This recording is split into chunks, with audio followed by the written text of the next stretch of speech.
A planned pregnancy turned my husband into a nightmare. It seems like a terribly cruel joke. Years before meeting my spouse, I was in a toxic, abusive relationship that nearly destroyed me. I dedicated years to therapy, improving myself, and understanding why I accepted that kind of love. I stayed single for a long time, and when I eventually started dating, I made sure to be vigilant about any warning signs. Heck, I even proceeded cautiously when everything appeared perfect. Because of my ex, I was well aware of love bombing. I met my husband at a work event, and everything just seemed to align. I opened up about my past trauma and made it clear that if we were going to date, it would require us to go slowly and have patience. I won't claim he was perfect, but he was consistently kind, empathetic, and caring. We dated for around 5 years, were engaged for 1, and have been married for a little over 3 years now. We recently purchased our second home together. We both got promotions at work, so we sat down and discussed having children. He wanted a large family, and I only wanted 1 or 2 kids. We agreed on 2, and so we began trying. It didn't take long, and now here I am, 6 months pregnant, still working,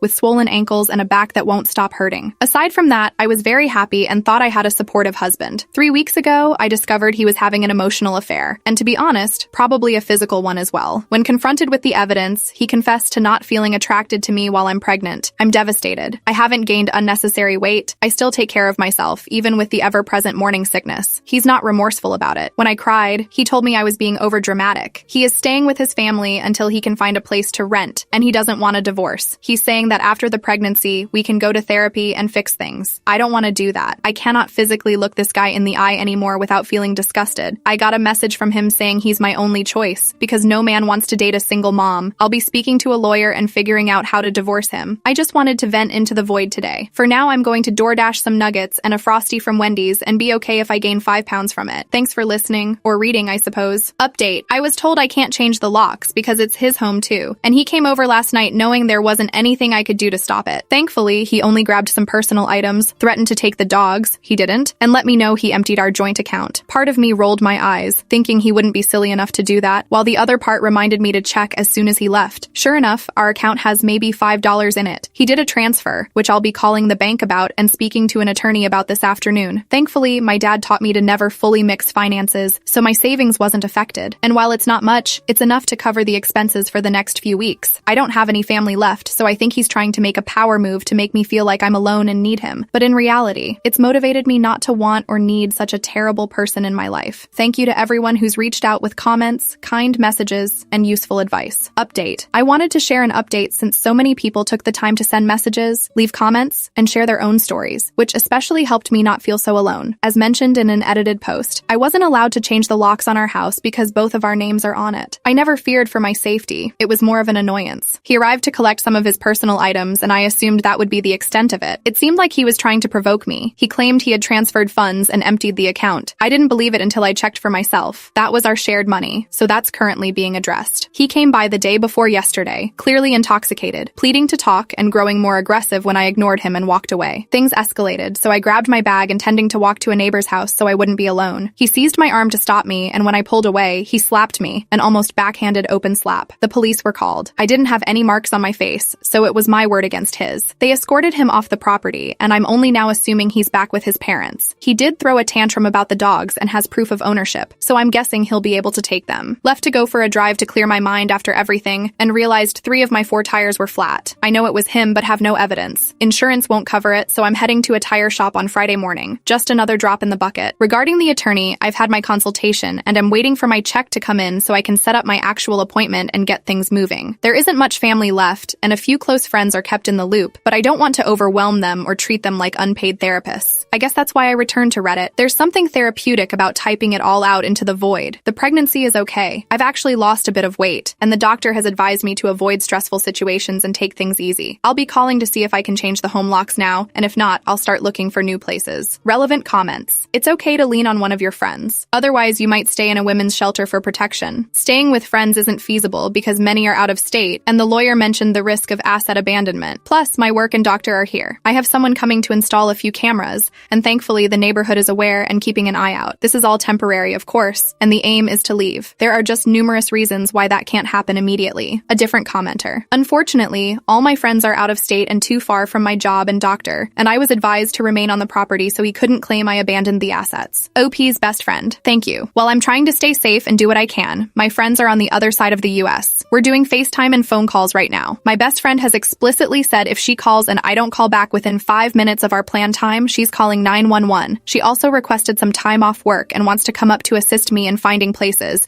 and just to be there in general. I'm not going to deny I'm struggling in every possible way, and I'm scared, but I know I have a support system to rely on. Cameras. My neighbor is letting me use some until I can purchase better ones. They have video but no audio. At this point, I'm just glad I have something. I hope you recover that money. I really hope so too. He seriously transferred everything except $5 from the checking and the savings, which didn't even have his name on it. Wait, how? Yeah, we had a shared laptop and I didn't think he could access it, but I'm suspecting he got in using passwords or something. I've filed a dispute with the bank and they're investigating it, along with a fraud report at the police station. The bank mentioned that since it's my husband, they might not approve the dispute, which is why I went to file a report at the police station. Relationship with in-laws. Can you initiate the divorce process before the baby is born? Well, I think I have a polite relationship with the in-laws. They are his parents, and he can do no wrong in their eyes. He is their only child, and they share an extremely close bond. His mother apologized on his behalf, but urged me to consider his perspective. They choose to ignore the entire situation. Regarding the divorce, that's all about the attorney aspect. I had a free consultation, and the lawyer and I agreed that with the assets involved and how things are unfolding, it won't be a mediation. Instead, it will be a lengthy and costly legal battle, since he is being spiteful. They have advised filing a police report for any issues, not blocking communication with him to keep evidence of harassment, and suggested that selling the property and dividing the assets might be the best option. I'd like to focus solely on my pregnancy and myself, but for safety reasons, I must keep on top of the legal matters. Update. He broke in late last night. I managed to contact 911 before confronting him, but based on the location, I knew there would be a delay in their arrival. I attempted to walk past him to exit the house, but each time he shoved me, once with enough force to make me stumble and fall backward. The unsettling part is he never yelled. He threw things. One item hit me, leading to an emergency room visit requiring stitches. He said the most vile things. He hated me, I should kill myself, how useless I was, etc. Yet, he never once raised his voice. I'm not saying this is good. I wish he had yelled. It was a fight or flight response, and I found out mine is to freeze. I hate that about myself. He was arrested, and his mother already bailed him out. I'm staying at a hotel thanks to a work advance, and I'm looking into apartments. I won't step into the home we shared until my best friend arrives, and even then, it will be with police presence. Nobody can understand what caused him to change almost instantly. The only thing I'm suspecting is a psychotic break, but I'm not a therapist or physician. Apart from some nasty bruises and a few stitches, the baby and I are fine. My lawyer thinks this is enough to obtain a protection order for me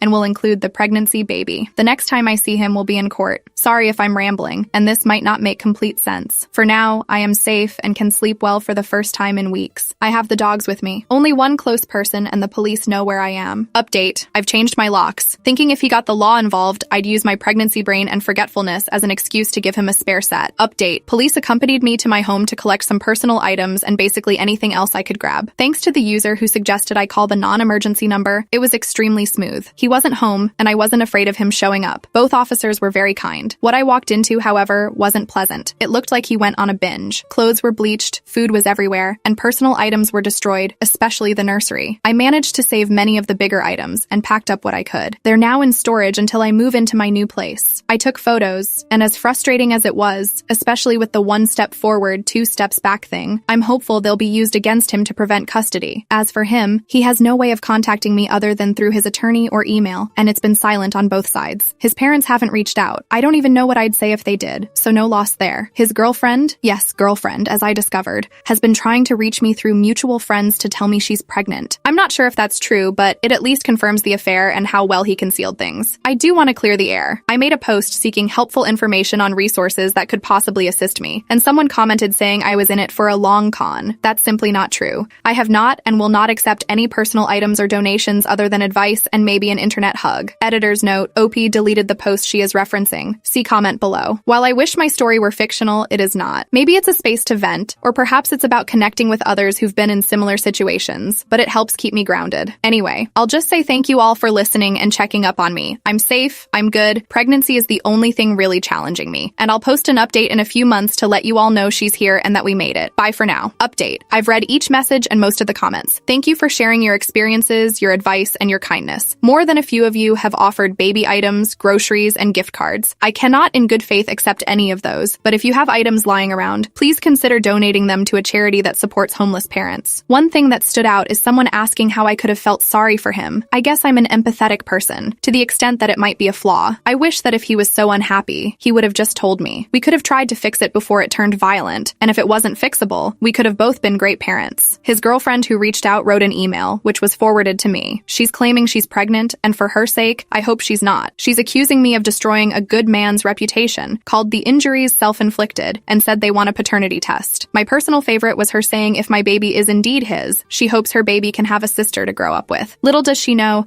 I will go to hell and back to ensure that man knows nothing about my daughter. As for him, I saw him once while leaving the grocery store. On the outside, I was calm, cool, and collected, acting like he was just another passerby I wouldn't look twice at. Inside, I kept repeating, "Oh shit," about 500 times and cried in the car. The money situation is sorted out now, thanks to a work bonus and promotion. I've bought a new and better living room set and I'm having a painting party later this month. You're all invited, by the way. I'm still good, still safe, and slowly embracing my new normal. If you're in a similar spot or in an abusive relationship, whether male or female, reach out. You're not alone. You don't need to be courageous. I'm certainly not. You just need that moment of, I can't do this anymore, to spark action. Update. Hi, it's been a while since I posted. Last time I posted, I had swollen ankles, waddled around, thought every little cramp was a contraction, and felt like my life was unraveling. I want to thank everyone who reached out, even months later, just to check in on a stranger. My daughter has arrived. For privacy, I'm going to omit her date of birth, but she was 6 pounds 2 ounces and had the most impressive head of hair I've ever seen. She now rocks the hairstyle of Danny DeVito. My original posts are still up in case anyone is puzzled, but saying things have been rough is an understatement. He appeared at the hospital, but thankfully everyone was informed, and the hospital staff handled it well, allowing me to focus on labor and delivery. Sadly, the stress from that situation added chaos to an already intense moment, but things could have been so much worse, and I am extremely grateful they weren't. Right now, I've dealt with about 10 different CPS calls, and they've shown up at my house on 4 occasions. His family and he have filed for an emergency custody hearing, and because I left the state with my daughter, it gave him some leverage. It seems the protective order isn't really providing help in that regard. I am still on maternity leave, so thankfully my focus has been entirely on my daughter, and gathering all the evidence to ensure he doesn't get any custody other than possibly supervised visits for an hour. My primary worry is if he doesn't get custody, his parents might pursue the grandparent route. I wish I could update by saying I'm excelling at motherhood, but most of the time, I feel like a burnt-out blob. I'm in therapy, and the doctors are monitoring for postpartum depression, although my doctor believes the stress is caused by a massive hemorrhoid, X, instead. There's no update on his girlfriend, but I've kept the dogs, and I think they love the little one just as much as I do. I'm both excited and nervous about where the next chapter of life will take me. New post, baby is here. Well, honestly, she's been here for a while, but is still new to life. She was born with a full head of black hair, weighing 6 pounds 2 ounces, and she was alert from the very start. I made an update on True of my chest, but I'm making a brief one here just in case it gets removed. CPS has been called numerous times and visited a few times. Everything from claims that I was living in filth to accusations of leaving the baby home alone, and even allegations of meth addiction has been said. All were investigated and proved false. I did leave the state, which allowed him to initiate an emergency custody battle that's coming up soon. The protective order was a joke and hasn't been helpful. He showed up at the hospital while I was in labor, but thankfully the hospital staff handled it perfectly. The cops, not so much. Honestly, I didn't expect them to. I think his parents are the main force behind the custody battle, but I doubt he'll be granted more than a few supervised visits. My primary concern is if that happens, his parents going after grandparent rights. To protect their reputation, it's highly likely they will. Unfortunately, I don't have any news about his girlfriend, but I did keep the dogs, aka the gruesome twosome, and I believe they adore the little one as much as I do. Thank you all for still caring and checking in months afterwards. It means more than I can express. Relevant comments. Commenter. How did he find out you were in labor so he could turn up at the hospital? Is someone feeding him information? Oop. I'm assuming so. Yes, most likely a coworker, or at least that is my best guess. Commenter. Why they have a claim to emergency custody? I think they probably attempted to file for emergency custody, claiming she was kidnapping the baby by relocating to a different state. Oop. That's exactly what happened. They accused me of kidnapping, fleeing the state. From what I understand from my lawyer, that argument won't hold up, but I am required to do a paternity test since he's not listed on her birth certificate. Why he gets this opportunity, I have no clue. It's exhausting, and I suspect it's a control fear tactic to keep his family satisfied. I'm going to use this comment to answer 2 other questions from this post that I can't locate. Someone mentioned an AirTag. I called a garage, explained the situation, and they're going to have me drop it off and inspect it thoroughly. So if the person who mentioned that is reading this, a huge thank you. As for the coworkers, someone leaking information, I've kept quiet ever since. Finally, I can't get them in trouble with false accusations with CPS because they're making anonymous reports. I know it's them, my lawyer knows it's them, heck at this point the caseworker probably knows it's them, but legally it's anonymous, and they'll just deny saying or reporting anything. Pictures of his destruction. Thank you so much. I haven't kept the pictures personally, but my lawyer has them, police documents, the texts, the voicemails. I couldn't keep them in my home because I would look at them repeatedly, trying to figure out what I missed, where it went wrong, what I could have done to stop it. It really made my mental health take a dive. Neither my lawyer nor I believe he stands a chance regarding custody, but neither of us expected him to get as far as he has. At the moment, I'm focusing on the baby, the dogs, and maintaining my physical and mental health. I'm so grateful for Reddit and everyone who checks in, as it's been therapeutic in a way. New post. Honestly, I need some fatherly advice. Life has been hectic, wild, intimidating, exhausting, yet I'm still pushing through and staying positive because I just had a baby and I won't let her down. A kind Redditor directed me here because I'm searching for the safest and also the simplest way to sell things online. Every platform seems to have its downsides. eBay seems like the best option, but I'm uncertain. Craigslist appears simple, quick, and convenient, but scammers and meeting someone online make me question my sanity. Where's the best place to meet? Is using cash the best option? Should I take a friend along? A gaming store seems promising and the safest, but I've also heard they offer the lowest price for anything you bring in. This is all over the place and a mess, but if you catch this and have any kind, much-needed dad advice, I would greatly appreciate it. A dad joke wouldn't hurt either.